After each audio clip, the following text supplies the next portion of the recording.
ನಮಸ್ತೆ ಸ್ನೇಹಿತರೆ, ಇವತ್ತು ನಾನು ಸಮಾಜಶಾಸ್ತ್ರದಲ್ಲಿ ಬರುವಂತಹ ಭಾರತೀಯ ಗ್ರಾಮದ ಗುಣಲಕ್ಷಣಗಳನ್ನು ಪಾಯಿಂಟ್ಸ್ಗಳನ್ನು ತಿಳ್ಕೊಳ್ತಾ ಹೋಗುವ. ಭಾರತೀಯ ಗ್ರಾಮದ ಗುಣಲಕ್ಷಣಗಳು, ವಿಲೇಜ್ ಕಮ್ಯುನಿಟಿಯ ಬಗ್ಗೆ ಅದರ ಗುಣಲಕ್ಷಣಗಳ ಪಾಯಿಂಟ್ಸ್ಗಳನ್ನಷ್ಟೇ ತಿಳಿತಾ ಹೋಗುವ. ಚಿಕ್ಕ ಗಾತ್ರದ ಸಮುದಾಯ, ಚಿಕ್ಕ ಗಾತ್ರದ ಸಮುದಾಯ, ಅನ್ಯೋನ್ಯ ಸಂಬಂಧಗಳು, ಸಾಮಾಜಿಕ ಸಮೈಕ್ಯ, ಅನೌಪಚಾರಿಕ ನಿಯಂತ್ರಣ, ಅವಿಭಕ್ತ ಕುಟುಂಬಗಳ ಪ್ರಾಧಾನ್ಯತೆ, ಗ್ರಾಮೀಣ ಸ್ತ್ರೀಯರ ಸ್ಥಾನಮಾನ,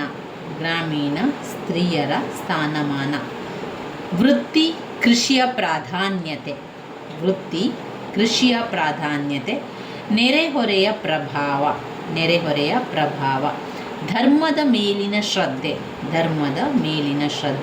ಸಾಂಪ್ರದಾಯಿಕ ದೃಷ್ಟಿಕೋನ ಮತ್ತು ಸಾಮಾಜಿಕ ಚಲನೆ ಇಲ್ಲದಿರುವಿಕೆ,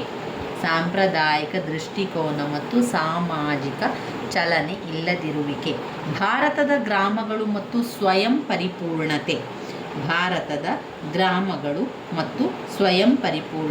ವ್ಯಾಪಕವಾಗಿ ಪಸರಿಸಿರುವ ಜಾತಿ ವ್ಯವಸ್ಥೆ. ಇವಿಷ್ಟು ಗ್ರಾಮದ ಗುಣಲಕ್ಷಣಗಳಲ್ಲಿ ಬರುವಂಥದ್ದು. ಈ ಪಾಯಿಂಟ್ಸ್ಗಳನ್ನು ಈ ರೀತಿಯಾಗಿ ನೀವು ಬರ್ಕೊಂಡು ಓದ್ಕೊಳ್ಳೋದ್ರಿಂದ ನಿಮಗೆ ಪರೀಕ್ಷೆ ಸಮಯದಲ್ಲಿ ತುಂಬಾ ಸುಲಭ ಆಗ್ತದೆ. ಈ ಪಾಯಿಂಟ್ಸ್ಗಳನ್ನು ಈ ರೀತಿ ಬರೆದು ನಂತರ ನೀವು ಪಾಯಿಂಟ್ಸನ್ನು ವಿವರಿಸ್ತಾ ಹೋಗಬೇಕು. ಆ ಪಾಯಿಂಟ್ಸ್ ಒಳಗೆ ಯಾವ ವಿಚಾರಗಳಿದೆ, ಯಾವ ವಿವರಣೆಯನ್ನು ಕೊಟ್ಟಿದ್ದಾರೆ ಅಂತ ಒಮ್ಮೆ ನೋಡಿಕೊಂಡ್ರೆ ಆಯಿತು. ನಂತರ ಬರುವಂಥದ್ದು ಇಲ್ಲಿ ಭಾರತೀಯ ಸಮಾಜ, ಗ್ರಾಮ ಮತ್ತು ನಗರದ ಅರ್ಥ ಒಮ್ಮೆ ತಿಳ್ಕೊಳ್ಳುವ. ಗ್ರಾಮ ಸಮುದಾಯದ ವ್ಯಾಖ್ಯೆಯಲ್ಲಿ A.W. ಗ್ರೀನ್ ಅವರ ಪ್ರಕಾರ ಸಾಮಾನ್ಯ ಜೀವನ ವಿಧಾನಗಳನ್ನು ಹಂಚಿಕೊಂಡು ಸೀಮಿತ ಭೂಕಕ್ಷೆಯಲ್ಲಿ ವಾಸಿಸುವ ಜನರ ಗುಂಪನ್ನು ಹಳ್ಳಿ ಅಥವಾ ಗ್ರಾಮ ಸಮುದಾಯ ಎಂದು ಹೇಳಬಹುದು.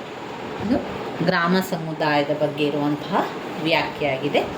ನಾವು ಗ್ರಾಮ ಸಮುದಾಯ ಅಂತ ಬಂದಾಗ, ಎಲ್ಲ ಸಮಾಜಶಾಸ್ತ್ರ ಅಂತ ಬಂದಾಗ ಗ್ರಾಮ ಸಮುದಾಯಗಳ ಪಾಠಗಳು ಇದ್ದೇ ಇರುವಂತಹ ಒಂದು ಪಾಠ ಆಗಿದೆ.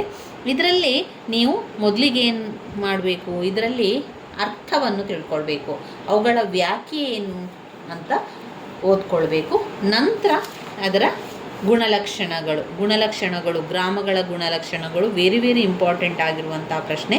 ನೀವು ಹಳೆಯ ಪ್ರಶ್ನೆ ಪತ್ರಿಕೆಗಳನ್ನು ನೋಡಿದರೆ ಅದರಲ್ಲಿ ಗ್ರಾಮದ ಗುಣಲಕ್ಷಣಗಳು ಇದ್ದೇ ಇರುವಂತಹ ಪ್ರಶ್ನೆ. 10 ಅಂಕಕ್ಕೆ ಅಥವಾ 15 ಅಂಕಕ್ಕೆ ಕೇಳುವಂತಹ ಪ್ರಶ್ನೆ. ಒಟ್ಟು 12 ಪಾಯಿಂಟ್ಸ್ಗಳಿದೆ. ನಿಮ್ಮ ಪಾಯಿಂಟ್ಸ್ ಬುಕ್ಕಲ್ಲಿ ಈ ಪಾಯಿಂಟ್ಸ್ಗಳನ್ನು ಬರ್ಕೊಳ್ಳಿ ಸ್ನೇಹಿತರೆ. ನಿಮ್ಮಲ್ಲಿ ಟೆಕ್ಸ್ಟ್ ಬುಕ್ಗಳಿದ್ದರೆ ಅದರಲ್ಲಿ ಕೂಡ ನೀವು ಗುರುತನ್ನು ಹಾಕ್ಕೊಳ್ಬೋದು. ಗ್ರಾಮದ ಗುಣಲಕ್ಷಣಗಳ ಪಾಯಿಂಟ್ಸ್ಗಳನ್ನು ಮತ್ತೊಮ್ಮೆ ಹೇಳ್ತಾ ಹೋಗ್ತಾನೆ. ಚಿಕ್ಕ ಗಾತ್ರದ ಸಮುದಾಯ, ಅನ್ಯೋನ್ಯ ಸಂಬಂಧಗಳು, ಸಾಮಾಜಿಕ ಸಮೈಕ್ಯ, ಅನೌಪಚಾರಿಕ ನಿಯಂತ್ರಣ, ಅವಿಭಕ್ತ ಕುಟುಂಬಗಳ ಪ್ರಾಧಾನ್ಯತೆ, ಗ್ರಾಮೀಣ ಸ್ತ್ರೀಯರ ಸ್ಥಾನಮಾನ, ವೃತ್ತಿ ಕೃಷಿಯ ಪ್ರಾಧಾನ್ಯತೆ, ನೆರೆಹೊರೆಯ ಪ್ರಭಾವ, ಧರ್ಮದ ಮೇಲಿನ ಶ್ರದ್ಧೆ, ಸಾಂಪ್ರದಾಯಿಕ ದೃಷ್ಟಿಕೋನ ಮತ್ತು ಸಾಮಾಜಿಕ ಚಲನೆ ಇಲ್ಲದಿರುವಿಕೆ, ಭಾರತದ ಗ್ರಾಮಗಳು ಮತ್ತು ಸ್ವಯಂ ಪರಿಪೂರ್ಣತೆ, ವ್ಯಾಪಕವಾಗಿ ಪಸರಿಸಿರುವ ಜಾತಿ ವ್ಯವಸ್ಥೆ. ಇವಿಷ್ಟು ಗ್ರಾಮದ ಗುಣಲಕ್ಷಣಗಳು. ಇಲ್ಲಿ ಇಂಗ್ಲೀಷ್ನಲ್ಲಿ ಬರೆಯುವವರು ಆದರೆ ಪಾಯಿಂಟ್ಸ್ಗಳನ್ನು ಇಂಗ್ಲೀಷ್ನಲ್ಲಿ ಕೂಡ ಕೊಟ್ಟಿದ್ದೇನೆ ನೋಡಿ. ಕ್ಯಾರೆಕ್ಟರಿಸ್ಟಿಕ್ಸ್ ಆಫ್ ವಿಲೇಜ್ ಕಮ್ಯುನಿಟಿಯ ಬಗ್ಗೆ ಅದನ್ನು ಕೂಡ ನೀವು ಬರ್ಕೊಳ್ಬೋದು. ಇಂಗ್ಲೀಷ್ನಲ್ಲಿ ಅದರ ಪಾಯಿಂಟ್ಸ್ಗಳನ್ನು ಕೊಟ್ಟಿರುವಂಥದ್ದು. ಹಾಗೆ ವಿಲೇಜ್ ಕಮ್ಯುನಿಟಿಯ ವ್ಯಾಖ್ಯೆಯನ್ನು ಕೂಡ ನಾನಿಲ್ಲಿ ಇಂಗ್ಲೀಷ್ನಲ್ಲಿ ಬರೆಯೋರಿಗೂ ಕೂಡ ಕೊಟ್ಟಿರ್ತೇನೆ ನೋಡಿ. ಇದನ್ನು ಬರ್ಕೊಳ್ಳಿ. ನನ್ನ ವೀಡಿಯೋಸ್ ಎಲ್ಲ ನಿಮಗೆ ಇಷ್ಟ ಆಗಿದ್ದರೆ ಲೈಕ್ ಕೊಡಿ, ಶೇರ್ ಮಾಡಿ, ಸಬ್ಸ್ಕ್ರೈಬ್ ಮಾಡಲಿಕ್ಕೆ ಮರಿಬೇಡಿ ಸ್ನೇಹಿತರೆ. ಧನ್ಯವಾದಗಳು.